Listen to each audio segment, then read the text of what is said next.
At Sierra, discover great deals on top brand workout gear, like high-quality walking shoes, which might lead to another discovery. 40,000 steps, baby.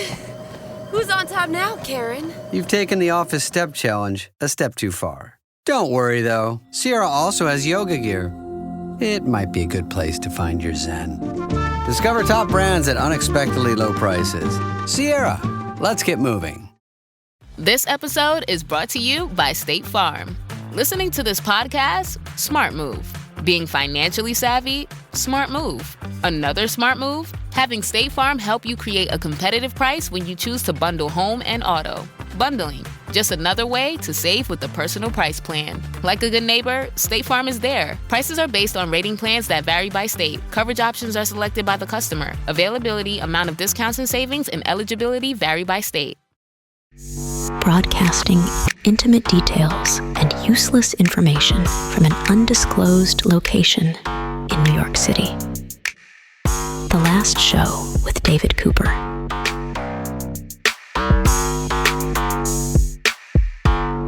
It is time for Technology Time. We are joined, he said, by Carmi Levy. See how I just on the sly made my stumbling sound smooth? Carmi Levy. You sound very much like Max Headroom. Very impressive. Thank you. Carmi Levy is here.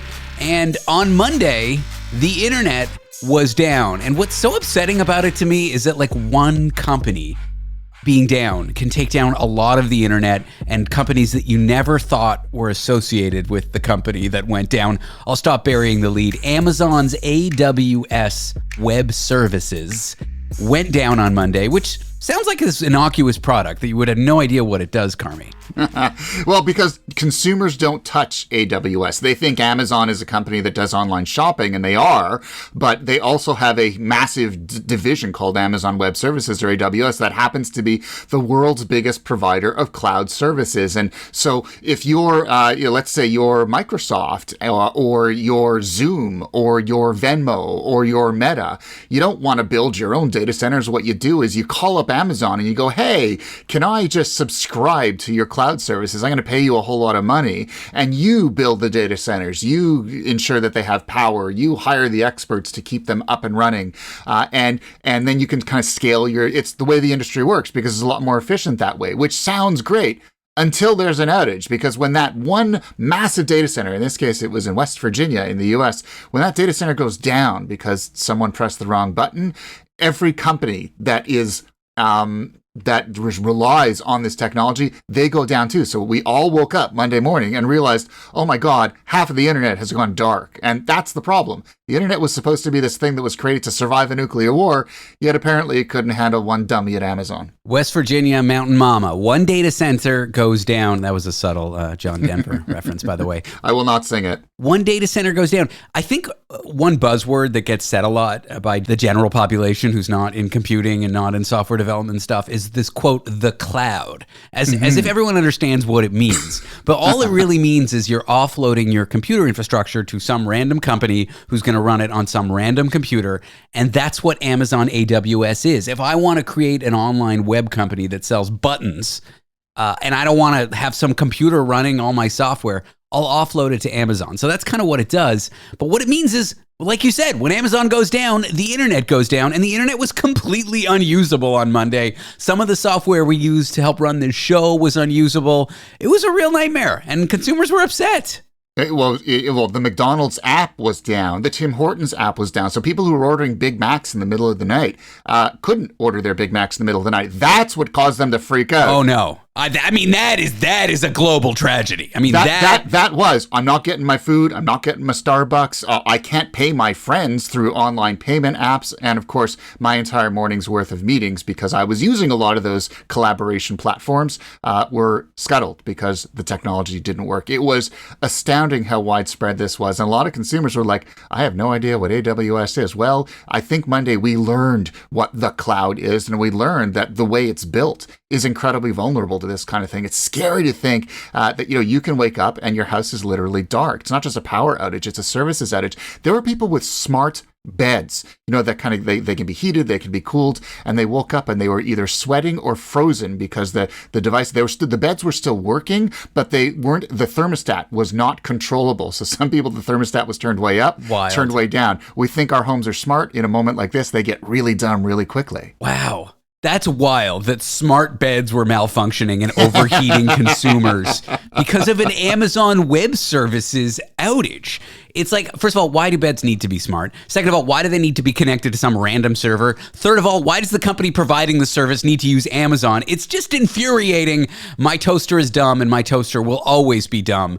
And I stand by that. I stand by that, Carmi. I'm with you. Long live dumb. And I think this is a lesson to hey, there's something to be said for going with analog, right? And so Carmi, and I think Carmi, What? I finish your point, but I have something to say. Finish your point. Fair enough. But I think here, companies that are subscribing to these services, I think they're going to start putting their eggs in more than one basket. Instead of just using Amazon, they'll also use Microsoft. They have Azure services. They'll also use Google. They have Google Cloud. And they'll start diversifying their technologies. We as consumers will probably do the same thing. Zoom was down, but some other services were up. And so I would make sure that I also use others. I'll use Google Meet, for example, as an alternative. I'll use Microsoft Teams. Have 2 or 3 or 4 different apps, different services available to you because at least half of them are going down if there is a major cloud outage. And we know it will happen. Cyber criminals are already watching closely. All right. Now, what was that line you said that I got so excited about? Now I've forgotten. Long live dumb. Long live dumb. I was too stupid to remember. And it's the perfect segue for our next story, for which we have a special guest. He's our foreign correspondent, Tony Five, out of London, England. Tony, welcome to the show. Long live dumb! I love it. That's going to be my new Tinder name, my friend. How are you people? Hello, Canada. Hello, America. Hello, Carmi. Hello, David. Hello, Tony. Tony, I saw you so excited when you found out that an Amazon outage would cause a smart bed in someone's home to overheat. You look like that was the best news story you've ever heard. And I'm going to tell you why, David. I have a smart bed. That's why I have a internet-connected bed heater. Why? So basically, I can preheat my bed from downstairs. And when the Amazon heater went up, it boiled me like a little chicken. Really? Yeah.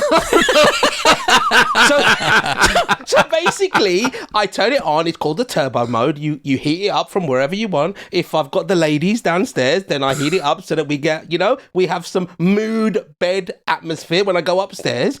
And so obviously it's a little bit cold in England at the moment, a little bit chilly. So just to take off the edge, David, I put it on. Now, Amazon web server blew up. Whatever happened, somebody turned something off. So instead of it stopping at 44 degrees, which is like a nice warm temperature to get your feet into, it just carried on all night. So I woke up with the sweats because at about 4 in the morning, I thought I was having hot flushes. I thought it was the menopause hitting me. The menopause. And as Carmi said, it was because all of these things collapsed in the middle of the night. It's called the bed jet. So yeah, it's Wi-Fi controlled. Wow. And if it doesn't like it, it doesn't like it. I think you guys have got like really expensive ones in the States and that, but this is like one. Actually, it's from the States, so that's probably why. Yeah, Probably. Yeah, that's why. Faulty American technology. But I'm telling you, David, Carmi, they will attack our beds first. Something to keep in mind. I might just go sleep in a sleeping bag now. I think I'm done. Yeah. I think I'm done with this tech thing. All right, let's bring this next story to our attention. The real reason Tony's here. It's Halloween, and everybody knows that the British royal figure, Prince Harry, is great at dressing up for Halloween. Please don't address that comment any further, No, And don't Google it. No, do not look it up. because I'll get in trouble. But it looks like Prince Harry, and that's why we wanted to bring you on, Tony, as well as some other odd individuals who are high profile, like Steve Wozniak, the former Apple guy, want to get a ban on AI superintelligence. Carmi, tell us about it quick. So we talk about AI all the time, but there's a subset of AI called artificial general intelligence, or AGI, and that's kind of the point where AI is good enough to basically replace a human, that it can reason and perform tasks as well as a human. And then one step up from that is called superintelligence, where AI does things better than a human. So these 800 public figures, including, as you said, Steve Wozniak, Prince Harry, Richard Branson, they have signed a letter basically saying that work on AI AI should stop. In other words, we should stop developing super intelligence until we can figure out how to do it safely, controllably, and that the public has bought into it. They're worried that it's going to go too far. Notably, one of the signees of this letter is Dr. Geoffrey Hinton, the Canadian Nobel laureate for his work on AI, as well as rapper will.i.am. So, between the two of them, and I'd like to see the two of them in a band, they're essentially saying AI is racing ahead too quickly, and we are risking losing control, and that is a problem. And we keep seeing these letters from really famous people. This is just the latest one, and yet again, I suspect it's just going to get ignored because they all do, because the industry doesn't care, wants to make money. I mean, if they were in a band, I'd call it the Black-Eyed Noble piece. That's it? That's all you got to say? Aren't you worried about AI superintelligence, Tony? David, if I wanted to worry about AI, I really wouldn't take advice from Steve Bannon or will.i.am, but I'll take Jeffrey's advice all day long. I'm glad that we had you here to discuss your smart bed and not this story. Tony 5, thanks for being here, buddy. Always a pleasure. When it comes to what your family eats and drinks, you know your choices matter. You're the expert because you know what fits your life. And getting it right starts with good information. That's why America's beverage companies are sharing more information about our ingredients at goodtoknowfacts.org. No spin, no judgments, just the facts straight from the experts for more than 140 beverage ingredients. Visit goodtoknowfacts.org. It is time for technology time. We are joined by tech expert, tech communicator, tech reporter, tech analyst, tech something, technocrat, yeah. Nerd, tech doofus, Carmi Levy. Propeller head wearer, yeah. I think my biggest worry these days in terms of media, news, videos, like when I'm on the internet scrolling, are the videos I'm seeing real? And it's like, I don't even know if they are or they aren't anymore. And deepfakes, they're basically at the point where, unless you really, really look closely, which I'm not going to do when I'm just scrolling through a feed, it's hard to tell. And I think in about a year, all those little glitches with like extra fingers and little things with light bouncing off reflections wrong, I think we're not far off from a point where deepfakes are going to look completely real. What frightens me here is that it's one thing for us to play with it. Like OpenAI released Sora 2, so I got access to it. I played with it. I made some sample videos, and quite frankly, I was sort of freaked out at how high fidelity they were. They really did look and sound like me. And yeah, if you leaned in, you could tell it was AI. I mean, like I asked it, to land a Boeing 777 in a wave pool at a water park and have me coming down an emergency slide, right? So it was clearly preposterous. It wouldn't happen in the real world. However, it just shows how easily this can be done. And so it's one thing if it's me playing around. It's another thing if it's someone else playing around using my persona, or, someone taking a celebrity and creating a video of them like Martin Luther King saying things he should not say, and then sharing it on the internet. That's scary, and it really does open up an entirely new chapter in deepfakes, as if it wasn't scary enough already. Now, just because we can't tell the difference, that's not to say that AI models can't tell the difference. Let me explain that a little. We could potentially create tools, and we'll get to a story where those tools are starting to be used and created, where we can analyze videos using similar technology used to create them, to say, hey, it's likely a computer generated this, or it's likely to be real. And those tools are pretty good. And so in some sense, we can use AI to combat AI disinformation, or we can use AI to combat deepfake videos. And that's exactly what YouTube appears to be doing. Yeah, they call it likeness detection, and they're releasing tools like this first to their subscribers under the YouTube Partner Program, but the plan is to eventually roll it out to everyone, regardless of whether you're paying for YouTube services or not. And basically what it does is it analyzes a video closely, and it looks for those tells, those obvious signs, or maybe not so obvious signs, subtle signs, kind of deep in the code that illustrate that it was created by AI. And so it'll allow you to go on the internet and essentially determine, is somebody copying my likeness? Am I being compromised by a stranger? And you won't have to do it yourself. The technology automates that process. It's kind of like the Content ID feature that they've rolled out to find copyrighted content. Like if you've produced a video and someone rips it off for their purposes, the Content ID will find it. This is kind of like an extension of that, but it has to do with your likeness on a video. The asterisk here is that it's only visual. In other words, if someone steals stealing your voice. It's still not usable on audio just yet. It likely will be with a future update, but right now it's still, let's call it an early beta version of it. But I'm really encouraged to see YouTube seeing that this is a problem and rolling out a technology that allows us to combat that problem, protect ourselves a little bit.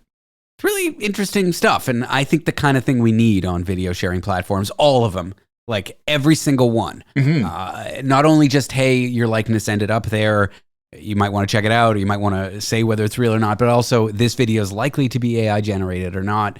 These are the kinds of tools that need to get just as much attention as the ones like Gemini and OpenAI's tools to create the videos. These should be in every consumer's hand. They should be. And the big tech companies should be working together to create standards that apply no matter what tool or platform you're using. So, Google is trying to get everyone to get on board with its Synth ID, which also allows it to sort of identify common elements and prevent misuse. So if everyone uses these standardized technologies, it won't matter what app you're using or what platform you're on. This will apply across the board. The entire industry needs to work together to figure this out. All right, let's jump to our next story. This one's kind of fun. We go to Miami. It's basically a Miami Vice story. We got a character who's dressed in cool 80s clothes with a mustache. I'm kidding, of course, but Miami has added a new police officer, but it's a drone. It's a car that drives itself. It is a little dystopian. It reminds me of RoboCop. I'm a little worried about it. Walk me through this new drone launching police car situation going on in Florida. So, of course, it comes with a fun name. It's called PUG. And that stands for Police Unmanned Ground Vehicle. And basically, the Miami Police Department, they're calling it a patrol partner for their police officers. So essentially, it's an autonomous vehicle. It drives itself, and it is loaded with technologies. So AI-driven analytics, real-time crime data, sensors like 360-degree cameras, thermal imaging, license plate recognition. The thing can even launch its own drones, which sounds really amazing. And so, basically, the goal here is to allow officers to be police officers. In other words, leave the sort of administrivia of managing equipment on the road to the unit, and so that they can then deal with the public.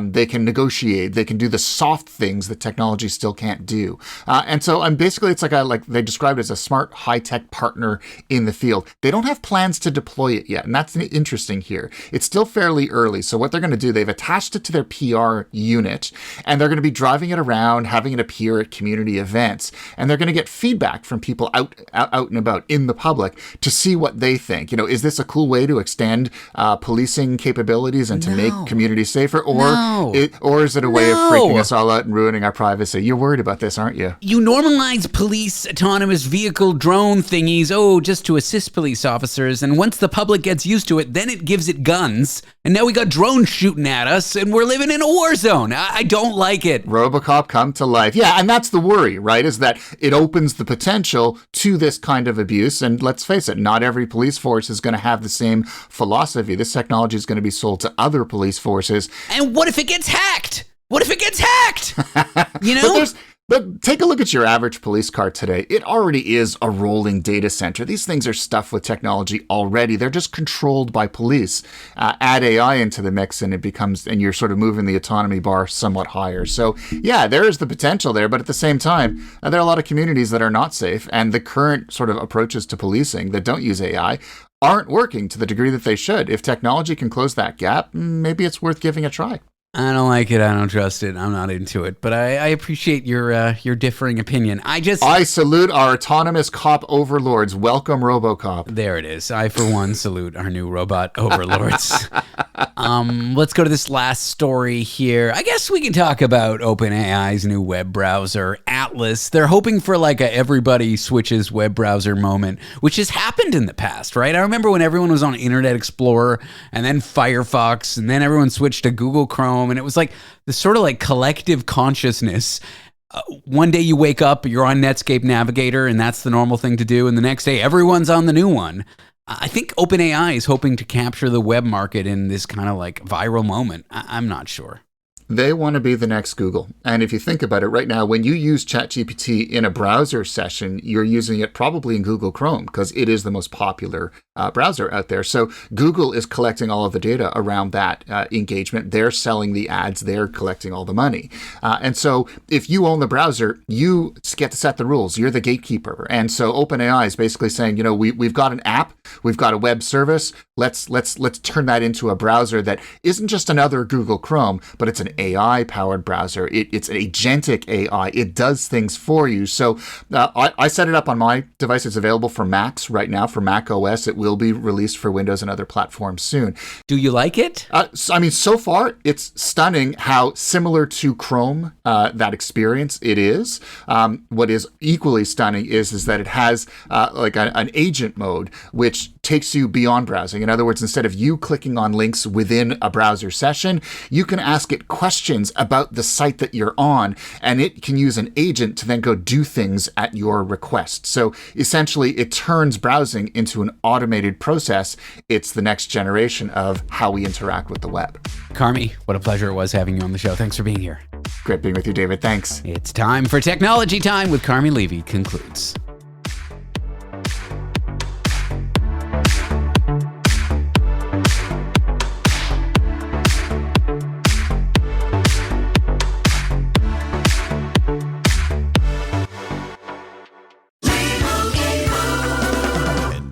Here we have the Limu Emu in its natural habitat, helping people customize their car insurance and save hundreds with Liberty Mutual. Fascinating. It's accompanied by his natural ally, Doug. Limu, is that guy with the binoculars watching us? Cut the camera. They see us. Only pay for what you need at libertymutual.com. Liberty, liberty, liberty, liberty. Savings vary. Underwritten by Liberty Mutual Insurance Company and affiliates. Excludes Massachusetts.